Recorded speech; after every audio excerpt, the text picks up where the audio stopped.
قال له صاحبه وهو يحاوره أكفرت بالذي خلقك من تراب ثم من نطفة ثم سواك رجلا لكن هو الله ربي ولا أشرك بربي أحدا.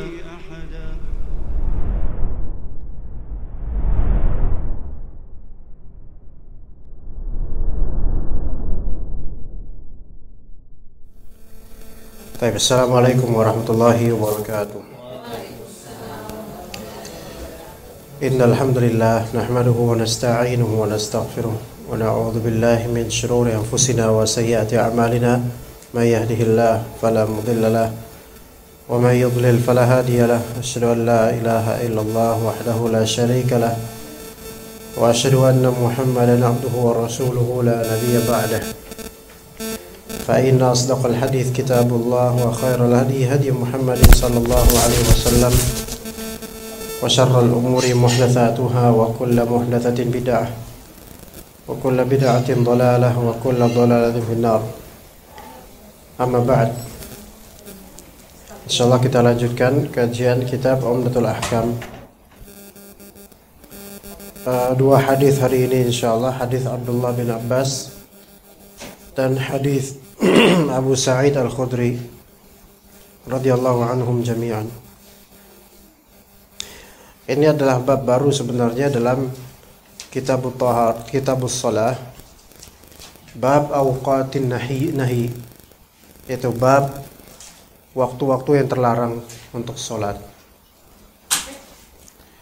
Ya, sholat di waktu tertentu itu ada yang dilarang. Berarti ada awqatun nahi, waktu terlarang untuk sholat. Nanti dengan dua hadis itu kita akan tahu fiqihnya insyaallah. Kita mulai dari hadis pertama. An Abdullah bin Abbas radhiyallahu anhuma qala syahida indi rijalun mardiyuna wa ardahum indi Umar. Di situ terjemahannya gimana, Pak Agung?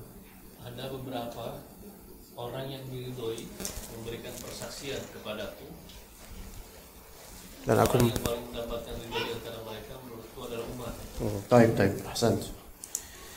Jadi ada persaksian dari beberapa sahabat yang diridhai oleh Allah terhadapku, yaitu bersaksi akan perkataan Rasulullah SAW. Wardahum indi Umar, dan orang yang paling aku ridhai dari seluruh sahabat tersebut adalah Umar bin Khattab. Anna Rasulullah sallallahu alaihi wasallam naha 'ani salati ba'da subhi hatta tatlu'a asy-syamsu wa ba'da al-'asri hatta taghrub.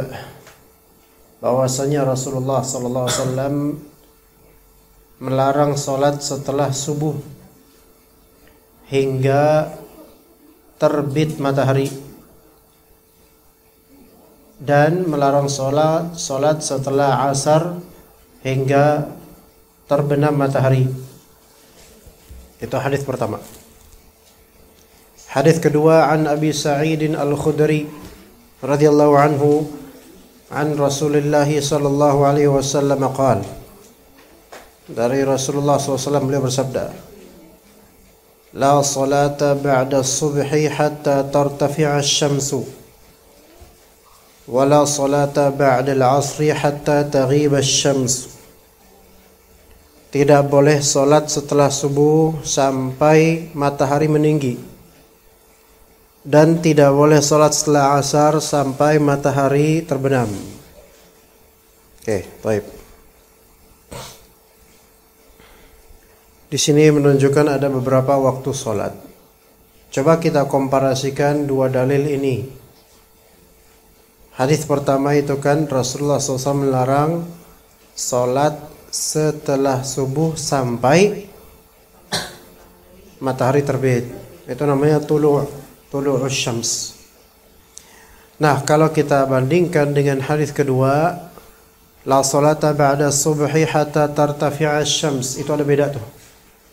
Tidak boleh salat setelah subuh hingga matahari meninggi. Beda antara tulu'us syams dengan syuruqus syams. Tulu'us syams itu matahari muncul. Kalau syuruq asy-syams itu matahari bersinar, syuruq, yaitu meninggi sehingga kelihatan full. Ya, tapi kalau sekarang banyak bangunan ya, jadi nggak kelihatan. Oke?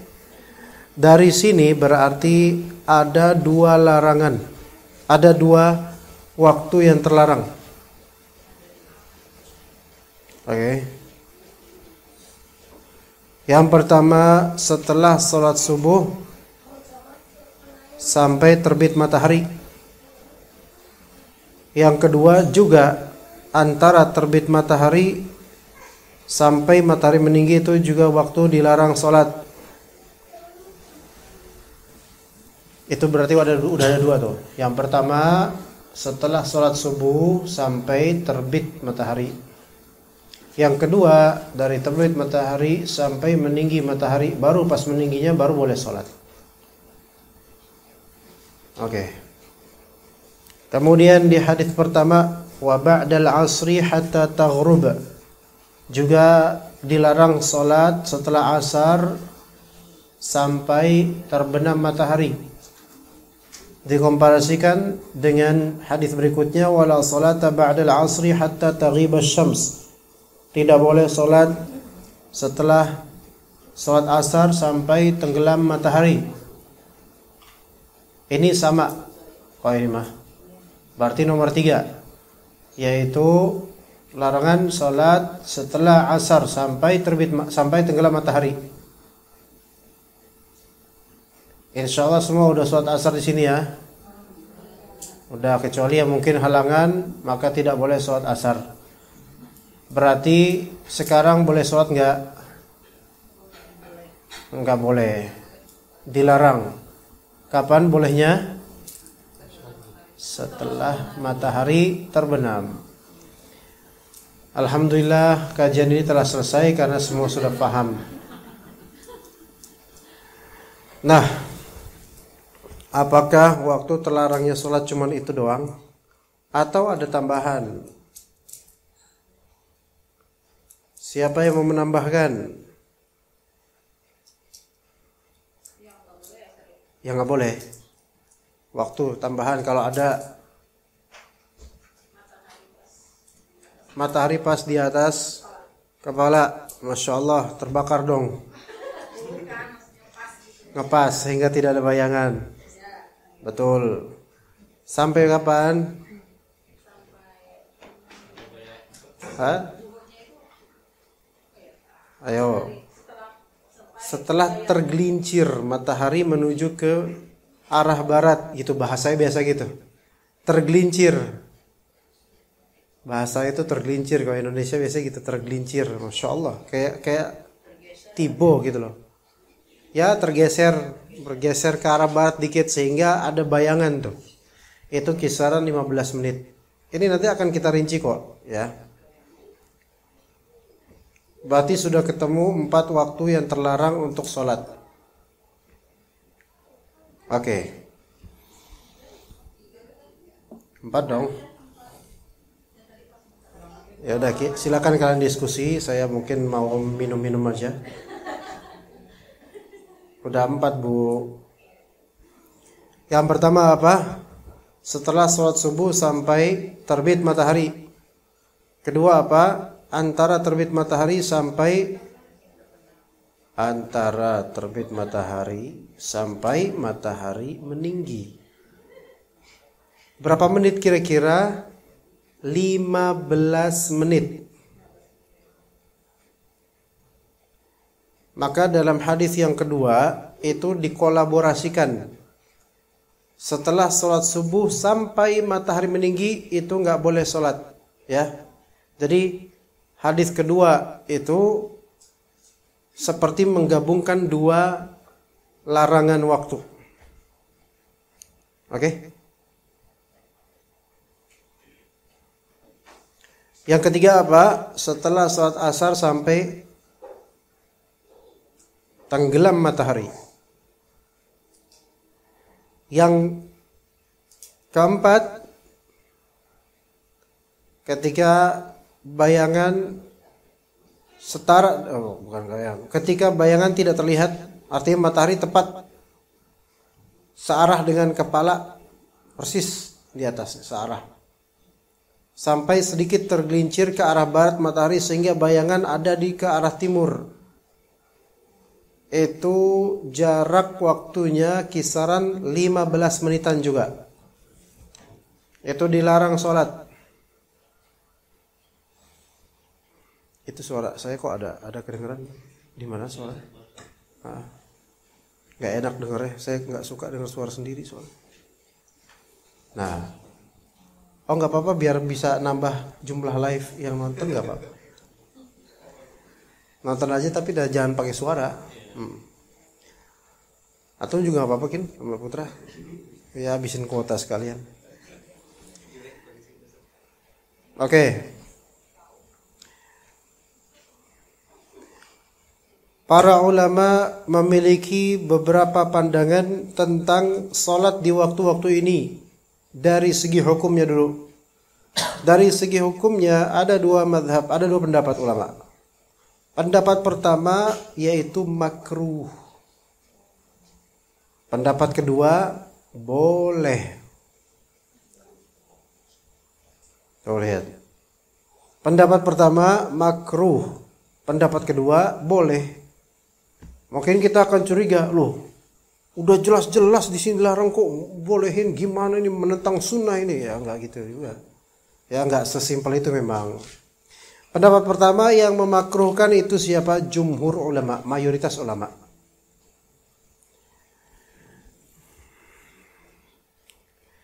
Adapun yang membolehkan itu mazhab Zahiriyah namanya. Az-Zahiriyah, ya. Oke, jangan salah, Az-Zahiriyah itu pakai huruf dha. Ada titik di huruf ta-nya, Zahiriyah.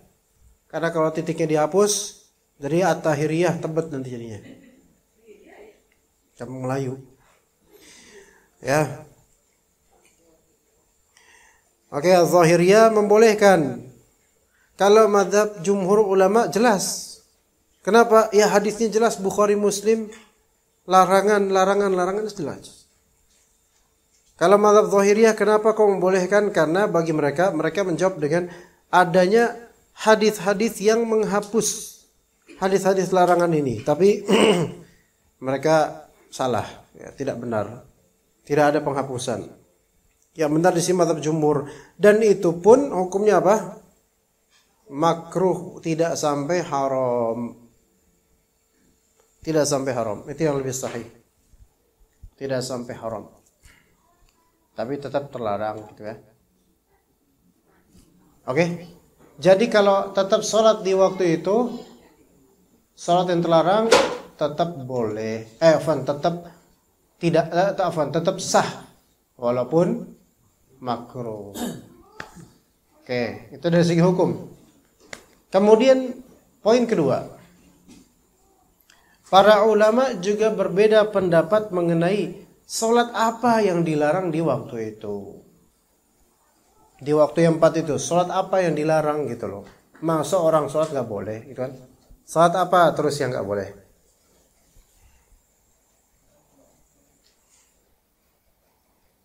Maka mazhab Hanafi, Maliki, dan Hanbali mengatakan semua sholat sunnah kecuali 2 rakaat tawaf. 2 rakaat setelah tawaf maksudnya. Semua sholat sunnah dilarang pada 4 waktu ini kecuali 2 rakaat tawaf. Ini mazhab siapa? Mazhab Hanafi, Maliki, Hanbali. Sebenarnya nggak harus kita hafal ya mazhab ini bilang begini, cuman sebagai khazanah ilmiah saja. Nanti akan kita sebutkan mana yang lebih tepat gitu. Itu pendapat pertama. Pendapat kedua yang dilarang adalah apa? Salat sunnah mutlak tanpa sebab. Salat sunnah mutlak dalam kurung tanpa sebab gitu. Mutlak kan dari bebas. Salat sunnah bebas tanpa sebab itu dilarang di waktu-waktu itu. Artinya salat sunnah karena kepengen aja, itu dilarang di waktu-waktu itu. Bisa dipahami nggak ibu-ibu? Kadang kita kepengen aja gitu salat, pengen dekat sama Allah misalnya, ya pengen aja gitu. Maka perhatikan waktunya. Kalau itu termasuk waktu dilarang salat nggak boleh, gitu ya. Misalnya seorang laki-laki di masjid nunggu salat syuruk. Kapan salat syuruk? Ketika matahari ketika matahari meninggi, setelah matahari meninggi, oke? Itu salat syuruk. Dia nunggu dari subuh tuh di tempat salatnya, dia nunggu di masjidnya, nunggu gitu. Dalam penungguan nih hari masih gelap, dia udah salat subuh tadi. Aduh, kalau ngaji kayaknya agak ngantuk. Kalau baca buku pasti tidur. Kalau ngobrol bisa nggak aji nanti penungguannya. Kalau misalnya dagang, lihat Shopee nggak boleh di masjid. Kalau main game nggak relevan. Kalau zikir kesurupan misalnya. Ya udah sholat dah. Akhirnya sholat boleh nggak? Tidak boleh. Tapi kalau dia lakukan sah nggak? Sah. Oke, paham sekarang. Alhamdulillah. Nah kemudian ibu-ibu misalnya di hari daily atau di hari weekdays, hari ketika suaminya kerja dan anak-anaknya sekolah, itu kan biasanya habis subuh itu busy, ya kan? Punya banyak urusan, ya, siapin ini, siapin itu. Namun ini weekend, misalnya besok nih Ahad pagi. Nah kalau weekend tuh biasanya lebih longgar, nggak harus makan jam 6. Bisa ditunda jam 10 misalnya. Nah, nyantailah kalau gitu. Itu makan ya, itu jamak takdim ya. Nah, kemudian santai Tapi setelah subuh gabut. Mau tidur nggak biasa, ketumanan tidur pagi. Gimana mau baca Al-Quran udah, zikir pagi petang udah. Keluarga pada tidur semua, mau tidur nggak bisa tidur karena nggak biasa tidur pagi. Sholat Sholat boleh tidak? Kenapa tidak boleh? Termasuk waktu terlarang setelah subuh sampai terbit matahari, bahkan sampai meningginya matahari. Tapi kalau dia sholat, tetap kekeh sholat, sah atau tidak sholatnya? Sah, gitu. Oke, baik. Azan, iya. Sekarang coba kita lihat matahari terbit jam berapa itu? Sunrise, ya, 5:34. Apa? 5:34. Masa 30? Enggak, di sini 5:34. Kota Jakarta Timur. Oh iya, ini Cakung ya, beda ya. Cakung bulannya beda soalnya. Cakung dan sekitarnya. Ya. Sunrise 5:30-an lah ya. Kisaran 15 menit setelah itu baru matahari naik. Nah, itu baru boleh sholat. Oke, seperti itu. Jadi 5:45 atau 5:50 itu udah boleh. Untuk sholat, terserah sholat apa. Sholat syuruk kalau memang dari tadi berada di tempat sholatnya. Zuhur itu di kita jam 11:51 kalau di aplikasi saya. Di sini berapa? Di bumi bagian ini? 11:48. Masya Allah ya, cepat banget. Zuhur ya, 11.48.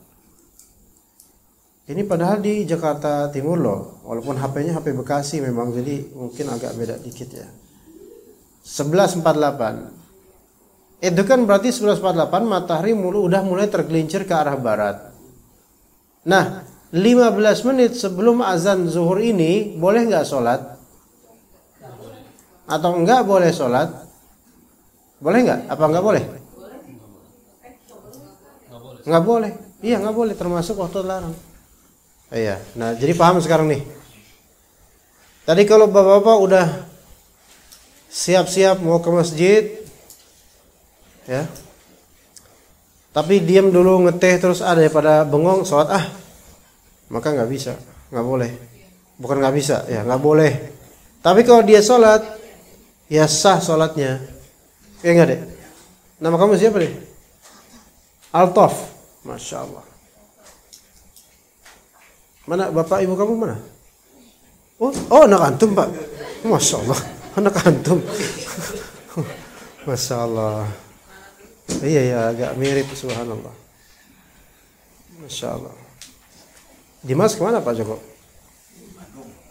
Oh gitu, masya Allah. Studi banding atau apa? Atau studi Bandung? Baik, kira-kira Pak Joko paham tadi yang saya jelaskan? Insya Allah, masya Allah. Baik. Jadi karena semua sudah paham dan bahkan Pak Joko sudah paham, ya mungkin cukup sudah. Alhamdulillah. Apalagi yang bisa saya buktikan ke kalian? Nah, di sini ada 4 berarti ya, udah selesai itu ya. Nah, yang dilarang ini kan bagi sebagian ulama yang dilarang salat mutlak. Enggak. Apa tadi? Afwan. Dari mazhab Hanafiyah, Malikiyah, Hanafiyah, semua salat sunnah pokoknya dilarang. Nah, itu yang pertama ya. Pendapat kedua, ya belum nih, pendapat kedua nih. Mazhabnya Imam Syafi'i, mazhab Syafi'iyah. Dan juga pendapatnya Ibnu Taimiyah. Ya, dan sebagian ulama Hanbali ya. Jadi dalam mazhab Hanbali ada 2 pendapat ini. Itu mengatakan bahwasanya yang tidak boleh adalah salat sunnah mutlaqah. Yaitu yang apa? Tanpa sebab. Jelas insyaallah ya? Itu yang nggak boleh. Berarti kan kebalikannya. Kalau sholat sunnah dengan adanya sebab, berarti boleh. Nah, sekarang masalahnya kayak apa tuh? Tanpa sebab, dengan sebab gitu. Dan pendapat ini yang sahih. Pendapat ini yang sahih. Ya, saya kasih contoh nih.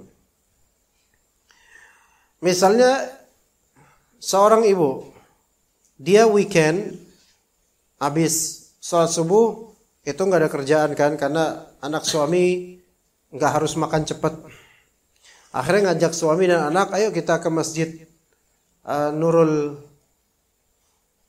apalah gitu ya, Masjid Nurul misalnya. Nah, ada apa? Ada kajian. Oh ya, yuk kita ke sana yuk. Habis selesai sholat subuh ke sana. Sampai sana kan orang-orang udah selesai sholat subuh, kajian udah mulai. Pertanyaannya,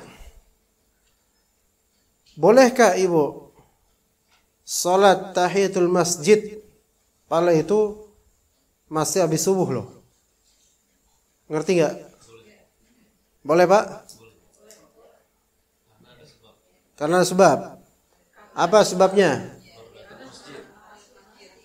Karena masuk masjid. Oke. Benar nggak tuh jawaban? Alhamdulillah, ini bagus nih. Keimanannya bagus antum. Alhamdulillah, insyaallah sahih, benar. Benar Pak.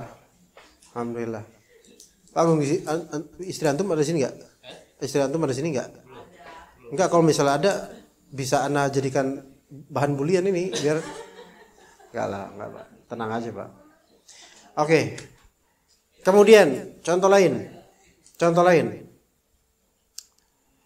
Misalnya habis subuh udah selesai sholat, kembali ke rumah, Bapak ini balik ke rumah, terus zikir pagi petang di rumah. Terus pas lagi zikir, mules. Ya, akhirnya ke kamar mandi menunaikan hajat. Habis itu dia wudu. Habis wudu keluar kamar mandi, kemudian tidur. Boleh nggak dia tidur? Ya boleh, ya udah, gitu aja kan. Saya cuma nanya doang kan. Ya saya cuma nanya doang. Ya boleh. Nah, terus tidur, dia ngorok, lelap, tapi cuma 10 menit. Dia terus bangun, habis itu dia sholat. Boleh nggak dia sholat pada waktu itu? Belum syuruk loh, belum terbit matahari. Boleh nggak dia sholat? Nggak boleh. Kenapa nggak boleh? Wudhunya batal. Karena wudhunya batal, masya Allah. Pak Agung nih, masya Allah nih, anak baru kali ini merasa bangga sama antum, masya Allah. Alhamdulillah, alhamdulillah, masya Allah. Anda menambah kebahagiaan hari ini, Pak Agung, antum, masya Allah. You save my day, ya masya Allah. Nah, tapi kalau dia wudhu lagi, karena tadi habis bobok tuh, udah pulas. Kemudian habis wudhu dia ke kamar lagi, kemudian sholat 2 rakaat setelah wudhu. Boleh atau tidak? Kenapa boleh? Karena ada sebabnya. Iya, bagus. Bagus, alhamdulillah. Hah? Iya. Nah, kemudian ketika pagi-pagi ditelepon sama orang tua di kampung nun jauh di sana. Nah, pulang dong ke kampung. Enggak, bukan yang di sini, bukan. Maksudnya ceritanya lah gitu, ada orang-orang lain gitu. Itu orang tuanya di kampung nun jauh di sana telepon, "Nak, ke sini dong. Boleh hari ini atau besok? Kalau bisa secepatnya," gitu. Ibu kangen banget itu misalnya. Dan itu pagi-pagi habis subuh. Nah, pagi-pagi habis subuh. Habis ibu nelpon kayak gitu, selesai telepon, habis itu sholat 2 rakaat. Buat nenangin hati. Pertanyaannya, boleh nggak ya sholat kayak gitu? Di waktu itu? Nggak boleh, kenapa? Ada sebabnya. Hah? Berarti sholatnya kan sholat sunat mutlak. Ya, sebabnya? Nggak ada. Nggak ada. Jadi kan lagi ini, lagi sedih gitu. Ya bisa ibadah yang lain. Bisa ibadah yang lain. Ya antum bilang aja lah ke orang itu, jangan bilang ke ana. Ada nomor teleponnya sih? Nggak ada. Nah, itu boleh nggak? Tidak. Kenapa? Benar kata Pak Agung. Pak Agung hari ini benar terus. Mungkin bisa gantiin saya di sini. Jadi karena sebab sedih itu belum cukup untuk menjadi sebab yang bisa melegalkan sholat atau membolehkan sholat di waktu terlarang. Oke? Karena sedih itu sangat nisbi gitu loh. Iya. Gitu. Karena sedih itu terlalu relatif. Sekarang kalau kompor gas nggak nyala, sedih. Habis itu sholat gitu, ya kan nggak relevan. Jadi sedih itu nggak bisa dijadikan parameter sebab. Walaupun dalam hadis memang Nabi SAW idza hazabahu amrun sholat. Nabi ketika dirundung suatu perkara yang mempunyai kepikiran, beliau sholat. Nah sekarang contoh lain. Habis subuh udah selesai sholat nih, dia zikir pagi petang, ditelepon sama mamanya, "Nak, pulang dong ke rumah, ibu kangen," gitu. Tapi dia pertimbangkan, aduh kalau pulang ke rumah berarti kan nih kerja harus dicutiin dulu. Terus ada beberapa hal yang harus ditinggalkan, aduh kepikiran nih.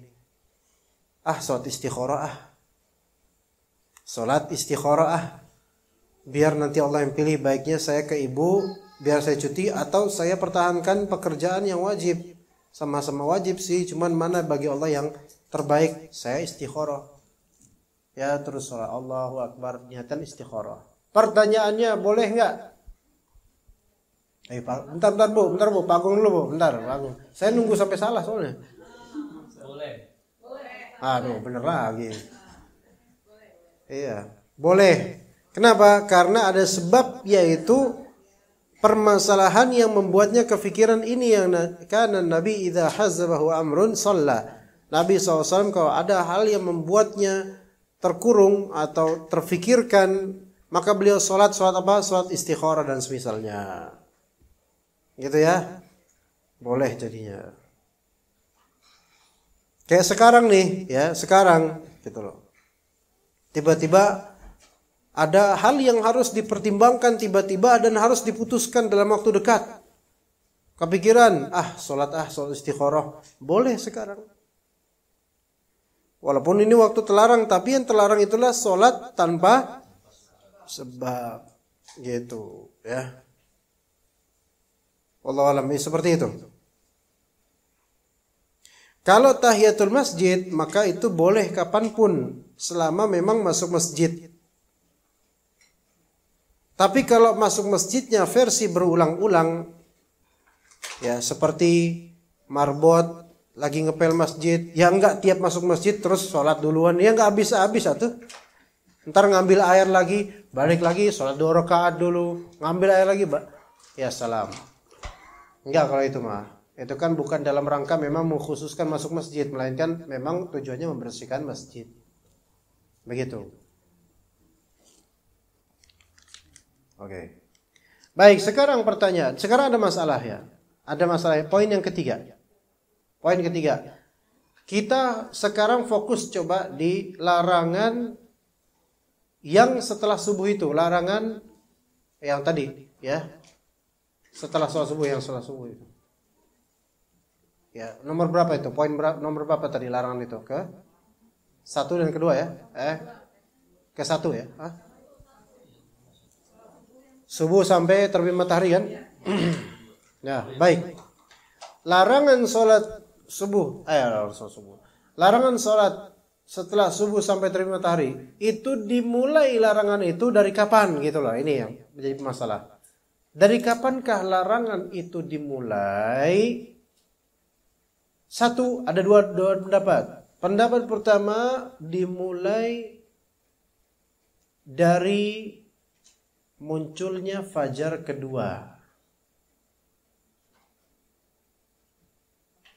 Munculnya fajar kedua. Fajar kan ada dua.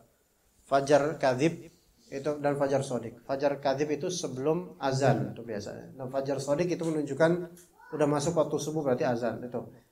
Ya. Jadi yang pertama dimulai larangan itu setelah apa? Terbit fajar kedua. Jadi pas masuk waktu subuh dilarang sholat sunnah mutlak. Ngerti gak di sini? Dilarang sholat sunnah mutlak. Ini kata sebagian ulama. Pendapat yang kedua dari pendapat yang kedua banyak juga bahwasanya dimulainya larangan itu mulai kapan? Sejak sholat subuhnya, bukan sejak masuk waktu subuhnya. Ngerti nggak, ummahat sekalian? Hah? Nggak ngerti tak?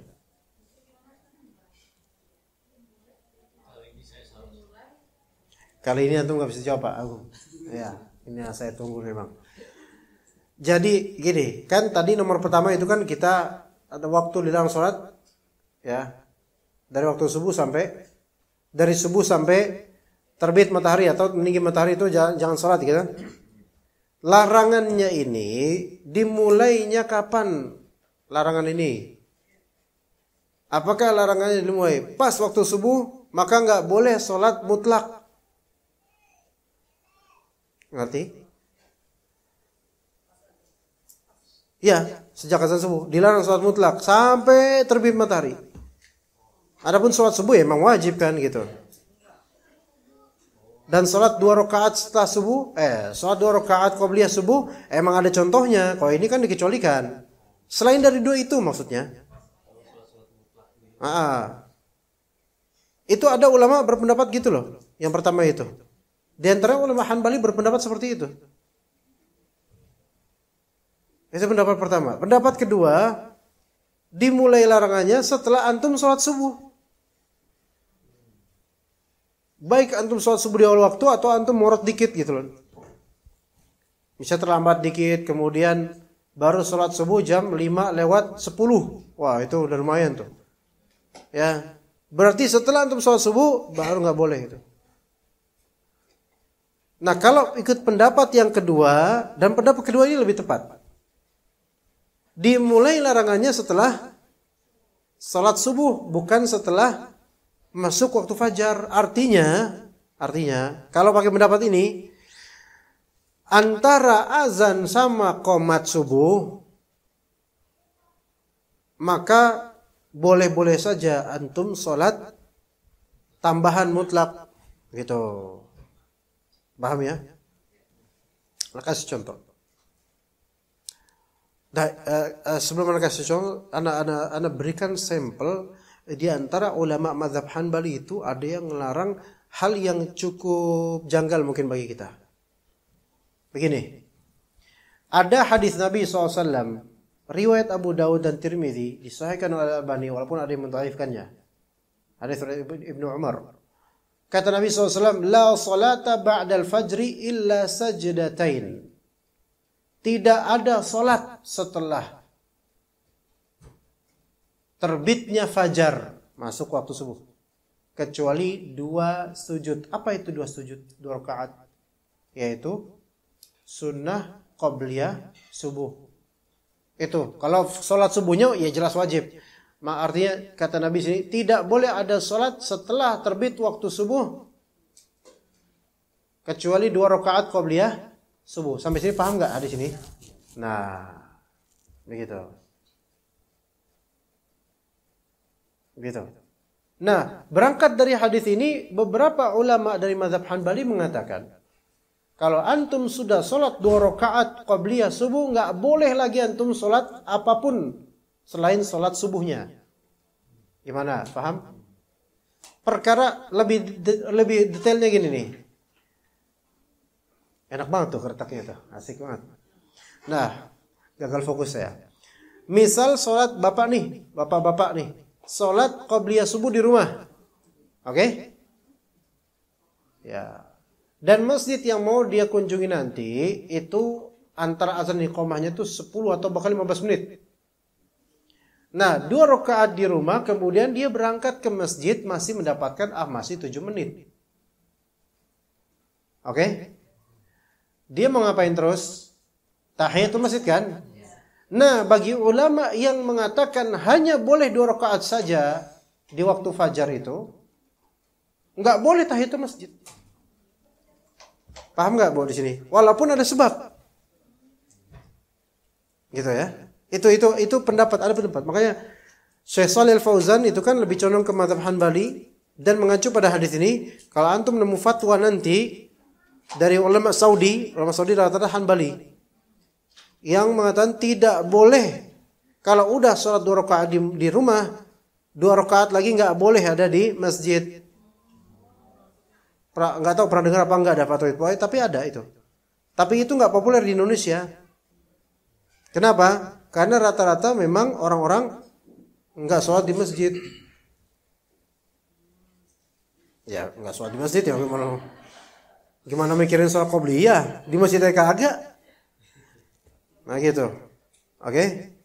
Namun pendapat yang lebih sahih adalah dilarangnya ini, yang lebih tepat hadis-hadisnya adalah lebih dekat, lebih kuat adalah yaitu larangannya setelah selesai sholat subuh, maka jangan sholat apa-apa lagi. Adapun sebelum sholat subuh antara adzan sama iqamah atau ibu-ibu misalnya di rumah kan lebih bebas, maka itu diperbolehkan sholat. Itu kalau misalnya kita nggak mendhaifkan hadis ini, Pak ya. Nah, ibu-ibu misalnya sebaiknya sih ihtiyati sebagai jaga-jaga. Kalau ibu-ibu karena nggak ada sebab, maka cukup 2 rakaat qabliyah subuh, habis itu sholat subuh aja udah, nggak usah nambah-nambah. Karena ini ada hadisnya juga nih, khawatirnya memang benar sahih terkena larangan, gitu kan? Itu pertama. Tapi kalau bapak-bapak kan ada alasan, ya, yaitu sholat adanya ada sebab. 2 rakaat di rumah qabliyah niatannya, bukan tahiyatul rumah, qabliyah subuh, qabliyah sebelum subuh. Kemudian berangkat ke masjid, dia dapatkan masih 7 menit nih. Masih bisa nggak 2 rakaat? Jangankan 2 rakaat. Lebih dari itu juga bisa. Sebenarnya secara realnya gitu loh. Maka dia boleh nggak sholat 2 rakaat qabliyah tahiyatul masjid? Boleh. Gimana sih, paham ya? Karena apa? Karena ada sebab, nggak masalah. Kalaupun misalnya ada larangan ini, jangan sholat apa-apa selain 2 rakaat fajar setelahnya. Setelahnya jangan sholat apa, selain itu jangan sholat apa-apa. Itu ketika tidak ada sebab. Kalau ada sebabnya tahiyatul masjid, maka boleh. Ya, paham di sini, ikhwan? Ya, ibu-ibu. Kasus lain, kasus lain. Kalau misalnya dia nih laki-laki, habis azan dia sholat qabliyah subuh, 2 rakaat di rumah. Dia berangkat ke masjid, dia dapati orang-orang lagi pada sholat subuh berjamaah.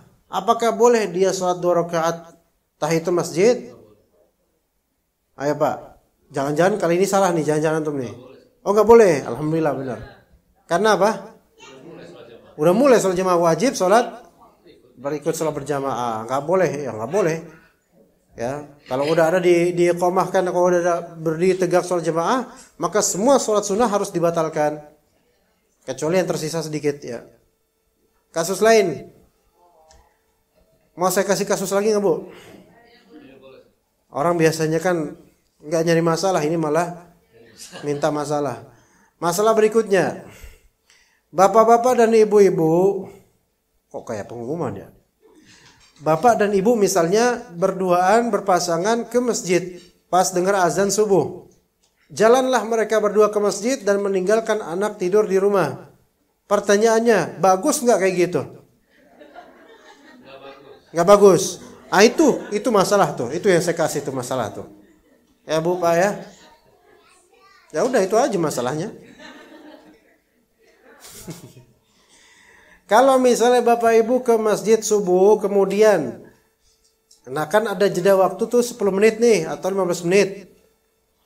Nah, si bapak atau si ibu itu akhirnya sholat tahiyatul masjid 2 rakaat. Selesai, habis itu sholat lagi 2 rakaat qabliyah subuh. Pertanyaannya, boleh nggak kayak gitu?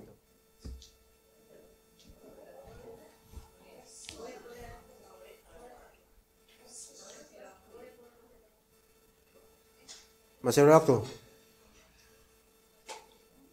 Beneran? Tadi kan ada dalil la salata ba'dal fajri illa sajdatain. Tidak boleh ada salat ketika muncul fajar kecuali 2 rakaat. Lah ini kan berarti 2-2. Boleh karena ada sebabnya. Ya baik. Ya, salat qabliyah tahiyatul masjid, kemudian qabliyah subuh. Nah, kalau misalnya dia itu membarengi niat, saya pengen tahiyatul masjid sekalian qabliyah subuh sekalian. Boleh juga? Boleh. Nah, tapi kalau dia sholatnya di rumah, saya niatin qabliyah subuh di rumah 2 rakaat qabliyah sekaligus tahiyatul masjid. Boleh enggak? Enggak boleh. Belum sampai masjid. Ya. Oke, begitu. Tadi paham insyaallah ya. Alhamdulillah. Baik, jika ada pertanyaan dipersilakan. Kita sudah cukup untuk materinya insyaallah. Ya, ada pertanyaan silakan.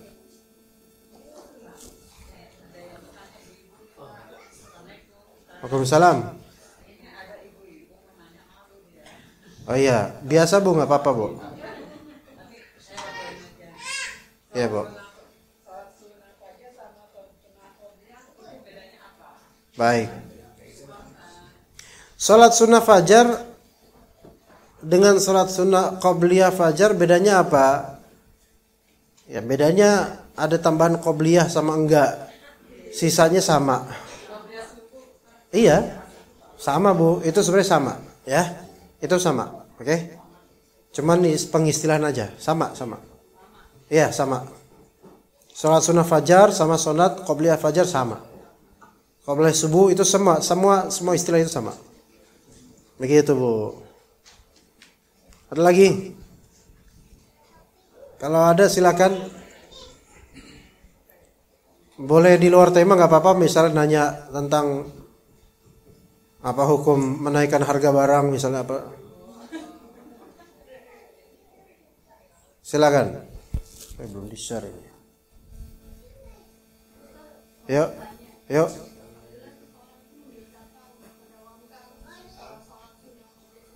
Aha. Sampai apa?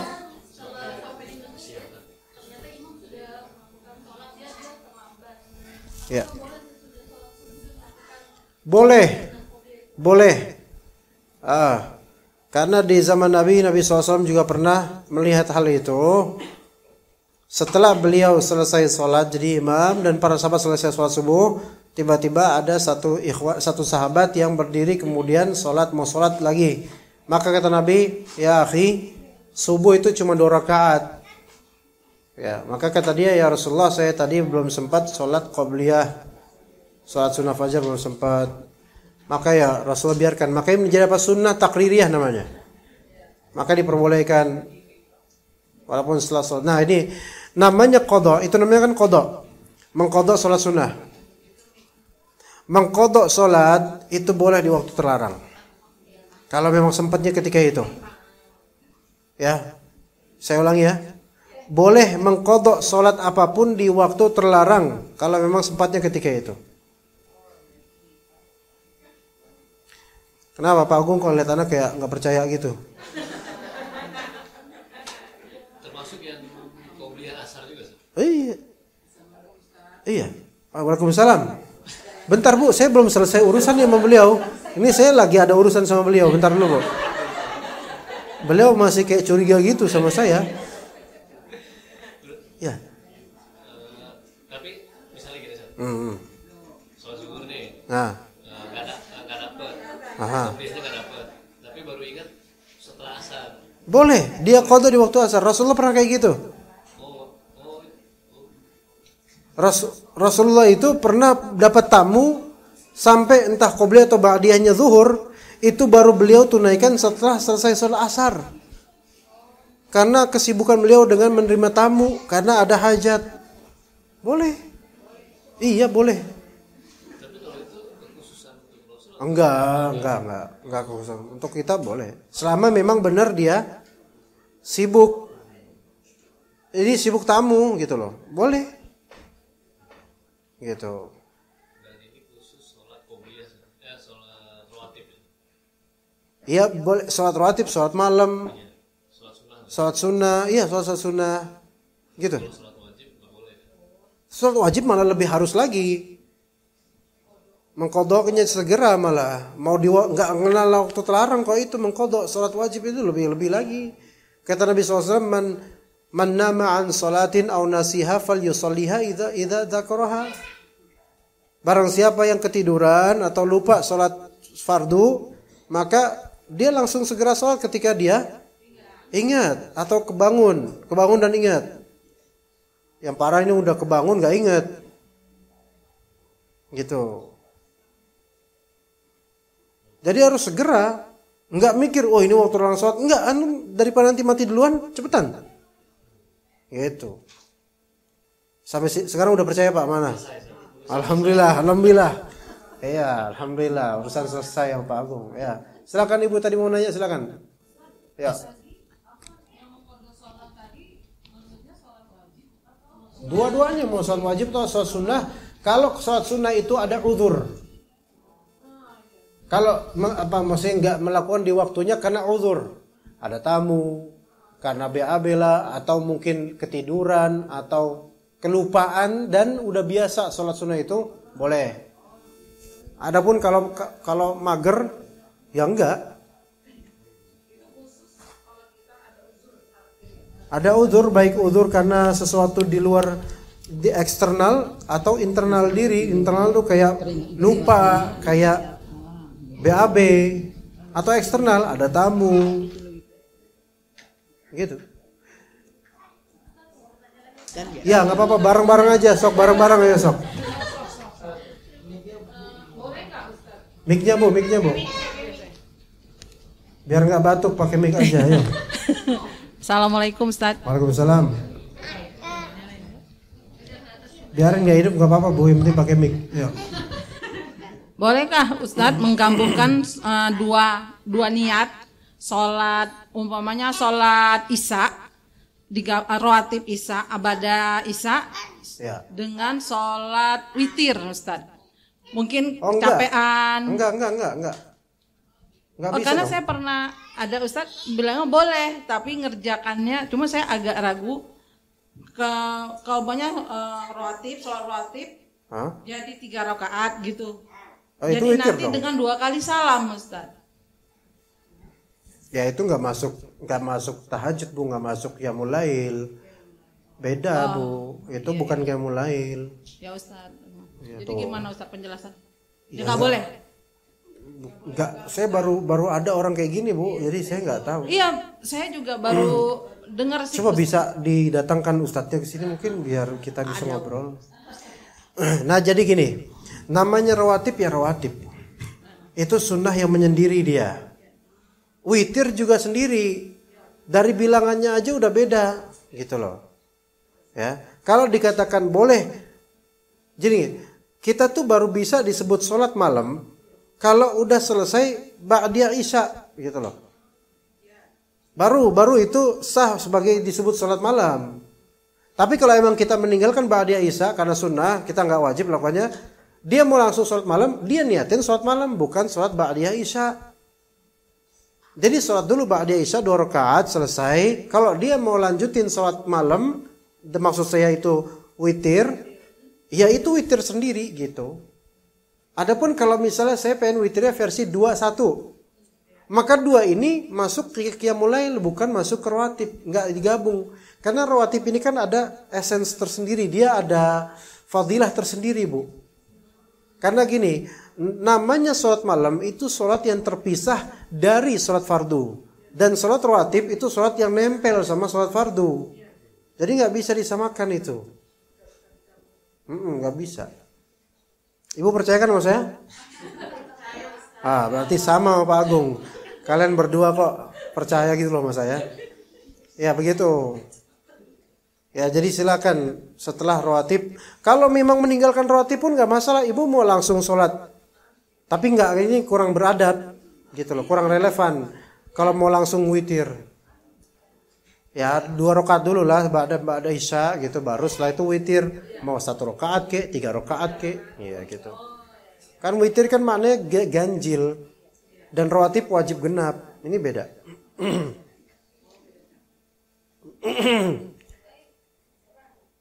Kalau misalnya ternyata ibu sholat nih habis isya 2 rakaat, saya pengen gabungin ba'diyah isya rawatib sama witir. Nanti 1 rakaat dipisah misalnya gitu. Maka di sini terhitungnya itu ba'diyah isya bukan witir. Gitu. Witir boleh 1 atau 3.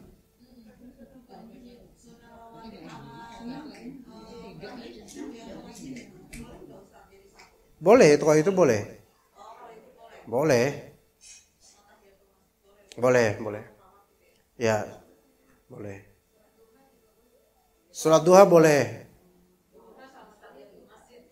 Boleh juga. Tapi di masjid sholatnya. Iya. Enggak nyambung itu. Rawatib apa coba duha? Rawatib sama tahiyatul masjid sambil istikharah, sholat setelah wudu 4 tuh, gabung tuh boleh. Boleh digabung dengan sholat lain. Karena sholat istikharah itu kan definisinya adalah sholat dengan maksud istikharah, baik dia istikharah independen ataupun menunggangi sholat sunnah lainnya yang 2 rakaat jumlahnya, itu boleh. Jadi ibu mau qobliyah sambil istikharah boleh. Tapi niatin sebelum sholat udah ada niatin istikharah. Tapi kalau sholat fardu subuh 2 rakaat niatan istikharah nggak boleh, nggak nyambung. Iya nggak bisa, fardu nggak bisa. Kalau ibu sholat witir 3 rakaat sambil niatan istikharah juga nggak bisa, karena sholat istikharah 2. Ibu sholat malam tahajud kan misalnya ada 11 rakaat, 2 rakaat pertama niatin istikharah boleh, tapi habis salam ibu doa gitu.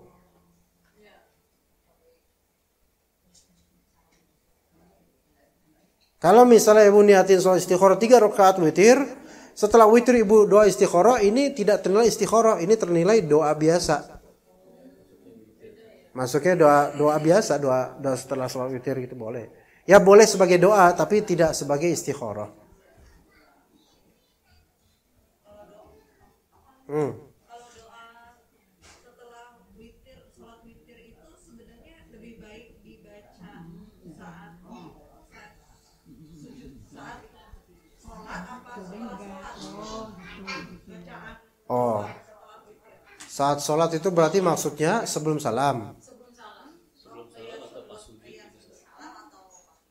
Pas sujud atau pas kunut. Mana lebih afdol gitu?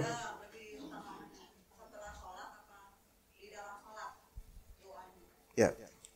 Secara kaidah doa di dalam sholat lebih afdol daripada di luar sholat. Itu secara kaidah umum. Ya. Kecuali doa-doa yang memang sudah ada di syariat di luar sholat, itu lebih afdol di luar sholat.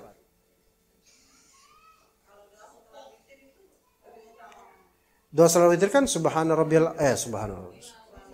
malikil qudus itu mah. Laka sumtu wa bika amantu. Enggak, kalau memang mau doa mutlak gitu loh. Doa bebas ya. Itu kaidahnya doa dalam sholat itu lebih afdol daripada doa di luar sholat selama itu sholat sunnah ya. Kalau sholat fardu kan kita ikut imam, nggak bisa milih waktu. Milih durasi nggak bisa, maka di dalam sholat lebih afdol. Itu secara kaidah umum. Tapi kalau misalnya ibu rasakan di dalam sholat kurang khusyuk karena agak ragu, maka lebih afdol di luar sholat ditinjau dari lebih masuk ke hatinya gitu loh. Tapi kalau kaidah asalnya umum, doa di dalam sholat lebih afdol. Pas lagi sujud lebih afdol. Karena itu kan waktu yang terdekat hamba dengan Rabb-nya. Cuman kalau ternyata dia merasakan ini kalau habis sujud saya agak ragu gitu kan. Ada beberapa doa yang saya belum hafal, saya pengen doa di luar sholat aja lah sambil baca gitu. Makanya di luar sholat lebih afdal karena kekhusyuannya lebih hadir ketika itu saja. Iya, ditinjau aja. Cuman secara kaidah umum doa di dalam sholat itu lebih afdal. Karena menjama antara ibadah dengan ibadah itu lebih afdal. Kalau enggak lancar bahasa Arab boleh. Boleh. Selama bukan menjadi imam kunut. Kalau imam kunut sebagian ulama enggak bolehin. Enggak enak dong kalau kunut ya Allah berikanlah kami semua. Ya enggak enak.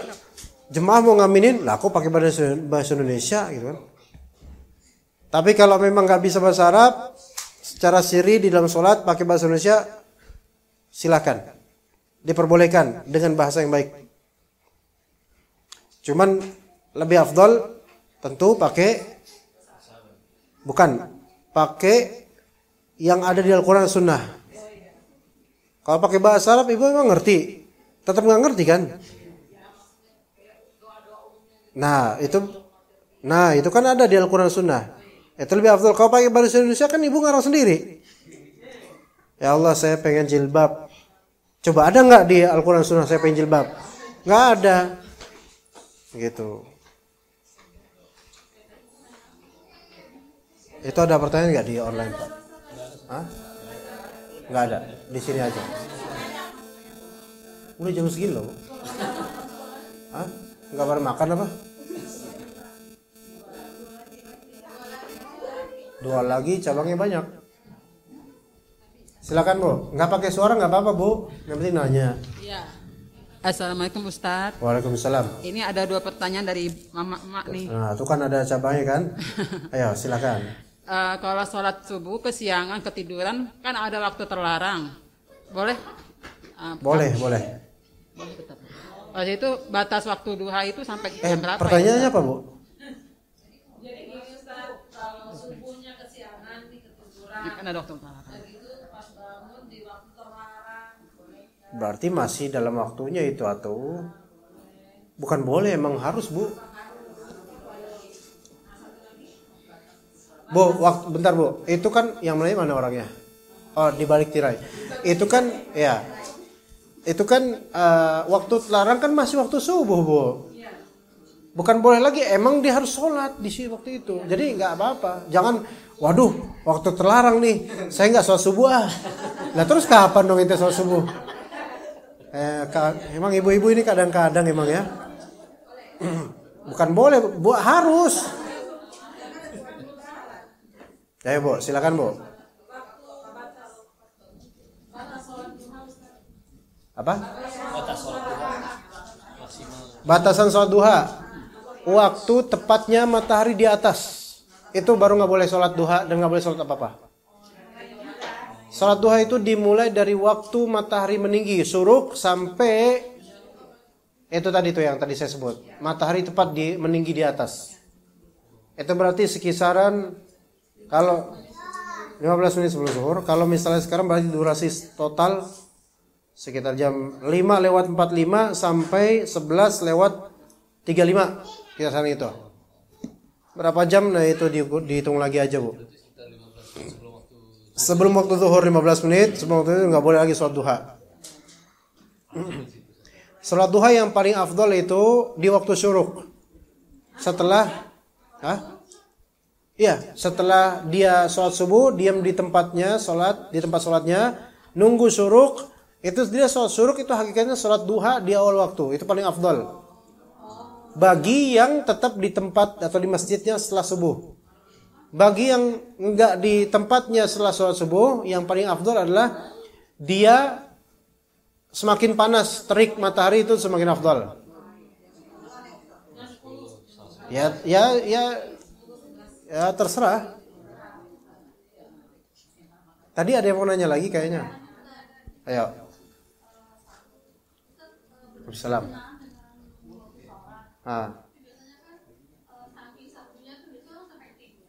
Subhanallah.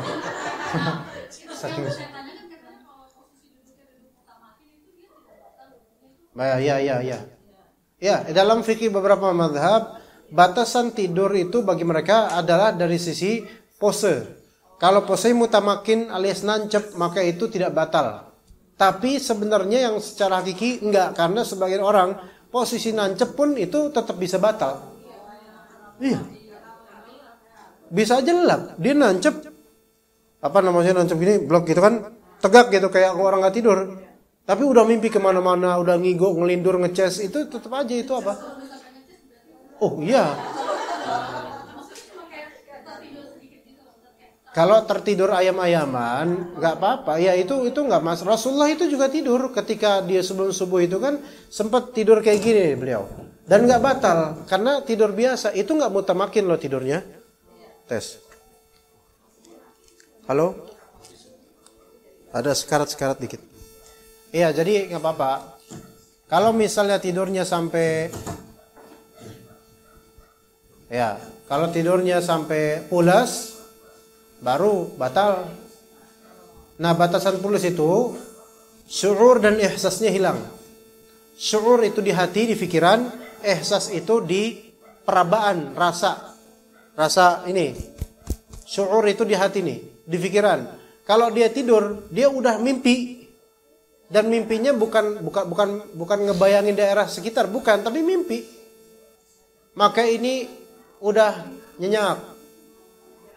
Apalagi mimpi itu membuat dia ngigo, ngelindur. Ini lebih parah.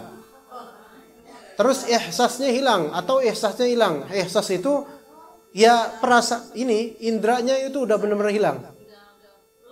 Ini pendengaran ihsas. Ini jelas karena merem. Kalau orang tidur melek kayak gini nggak ada. Ini udah nggak dengar lagi tuh sekitar, nggak dengar suara anjing gitu. Kalau masih dengar, maka ini masih ihsas. Ya. Kemudian kalau misalnya dia tidur nancep memang, tapi dia ngeces, dia nunduk ngeces. Dan chestnya itu kental terus naik turun. Maka ini jelas ihsasnya hilang. Kenapa? Karena dia sendiri nggak ngerasain itu cesannya itu. Iya.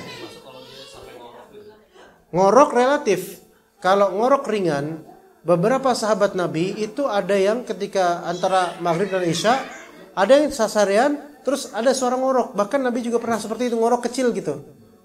Tapi ngorok kecil itu nggak melazimkan sudah tidur pulas. Kadang kan kita gitu, ketiduran gitu kan, kaget tiba-tiba. Itu belum pulas itu. Kalau yang udah sampai kayak geluduk suaranya, maka ini jelas pulas. Gitu.